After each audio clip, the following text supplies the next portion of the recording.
Potenciação e radiciação envolvendo números negativos. Essa é uma parte importante que muita gente erra por não entender como é que funciona de forma simples. E é fácil isso. Vamos lá, presta atenção.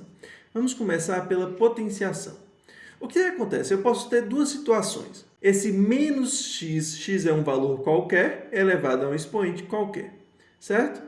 E esse menos x, entre parênteses, que é um valor qualquer, elevado a um expoente qualquer. Vamos pensar primeiro nesse início. Essa forma de escrever um valor sem o parênteses é diferente dessa forma de escrever o valor com o parênteses. Por quê, João? Se eu tenho parênteses, eu estou dizendo o seguinte: tudo o que está dentro do parênteses vai ser utilizado na operação. Ou seja, é como se eu colocasse numa caixinha e o que eu carregar essa caixinha, tudo que está lá dentro vai comigo, certo? Sem o parênteses, eu só estou relacionando esse cara aqui, o número, certo? Esse menos aqui está lá fixo, é como se tivesse cravado lá, ele não sai de lá, então ele vai ser conservado nos resultados, mas ele não vai ser utilizado na operação. Certo? Essa é a divisão, a gente vai ver isso no exemplo como é que funciona. Mas essa é a divisão, a diferença básica dessas coisas. Então, tendo isso como ponto inicial, sempre que eu tiver essa situação sem parênteses, independente de quem seja esse número e independente de qual seja o meu expoente, a resposta será sempre negativa. Por quê? Esse menos, ele não vai se importar com nada. Ele não está nem aí para nada do que está acontecendo. Ele vai ficar lá no final. Então, ele vai ser conservado e essa operação será feita e colocada após ele. Então, a resposta sempre será negativa, certo? Na outra situação, em que tem um parênteses, ou seja, tem a caixinha, tudo que está lá dentro vai ser levado em conta na operação, eu tenho que separar os casos. Quais são os casos? Quando o meu expoente for par ou quando o meu expoente for ímpar. Se eu tiver essa situação, independente de quem seja o x, e meu expoente for par, a minha resposta vai ser sempre positiva, tá bom? Então, se eu tiver um número negativo e esse negativo estiver dentro do parênteses, ou seja, for levado em consideração, e o meu expoente for um número par, a resposta vai ser positiva. Por quê, João? Pensa comigo. No jogo de sinais, na regra de sinais que a gente viu no vídeo anterior sobre multiplicação e divisão envolvendo números negativos, a gente disse que sempre que eu relaciono mais com mais, a resposta é mais o resultante, e menos com menos, a resposta é mais.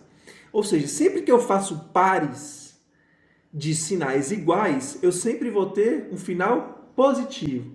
Pensa comigo, se o meu expoente aqui é par, quer dizer que eu vou ter uma quantidade par de números com esse mesmo sinal negativo. Portanto, no final das contas, se eu fizer a regra de sinais com todos esses números, o resultante vai ser positivo no final. Então, eu já posso afirmar isso. Sempre que eu tiver essa situação com expoente par, a minha resposta com certeza será positiva. Já se eu tiver um expoente ímpar, a minha resposta será negativa. Tá? João, me dá um exemplo. Se for... Olha aqui, aqui em cima. Se for menos 2 elevado a 4, olha só, número par. Então, nós vamos ter menos 2 vezes menos 2 vezes menos 2 vezes menos 2. Eu tenho a quantidade de par, então eu posso fazer esse par aqui, menos com menos, que vai dar mais, menos com menos, que vai dar mais com mais dá mais. Então, no final, eu vou ter positivo. Agora, se for negativo, João, olha só. Vamos lá. Menos 2 elevado a 5. Eu vou desenvolver isso. Menos 2, menos 2, menos 2, menos 2, menos 2. Vamos lá. Menos com menos vai dar mais, menos com menos vai dar mais, e vai sobrar esse menos aqui. Quando for ímpar, sempre vai sobrar alguém, porque não dá para fazer pares com número ímpar. Mais com mais dá mais e mais com menos vai dar menos. Então, o resultado sempre será negativo. Tá bom, pessoal? Isso é uma coisa importantíssima que, se você entender esse processo e memorizar essas regrinhas aqui, como é que funciona, você não vai ter chance de errar. Você não vai correr o risco de errar alguma continha, alguma prova que envolva isso. Coloquei aqui alguns exemplos, ó. Menos 2 elevado ao quadrado. Não tem parênteses, portanto, esse menos não faz parte da operação. Se ele não faz parte, deixa ele quieto. Não mexe com esse camarada. Aqui, ó. Quietinho. Continua lá, conservei. 2 ao quadrado, 4. Certo? Menos 2 ao quadrado. Ó, o menos está envolvido. Então, vamos lá. Eu não preciso desenvolver isso aqui, mas se eu quiser, vai ficar menos 2 vezes menos 2. Mas eu posso fazer o seguinte, ó. Menos está elevado a par, então já sei que o resultado vai ser positivo. 2 ao quadrado, 4.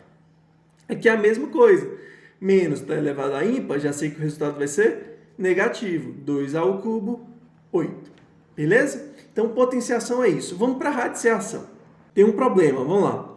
Qual número que elevado a um expoente par dá resultado negativo? Pensa aí em algum número que vai ser elevado a um expoente par, você pode pensar de forma mais simples, elevado a 2, que vai dar um resultado negativo. É impossível. Por quê? Se o número for positivo, ele é elevado a qualquer expoente, ele vai continuar positivo. Se o número for negativo, a gente viu aqui que se ele for elevado a um expoente par, a resposta vai ser sempre positiva, porque eu vou conseguir fazer pares com os sinais e pares de sinais iguais, a resposta é sempre positiva. Então, não é possível que isso aconteça. Só é possível calcular a raiz de um número negativo se o índice dessa raiz for ímpar. E aqui tem um exemplo. Ó. Quanto que é a raiz cúbica, ou seja, o índice ímpar, de menos 8?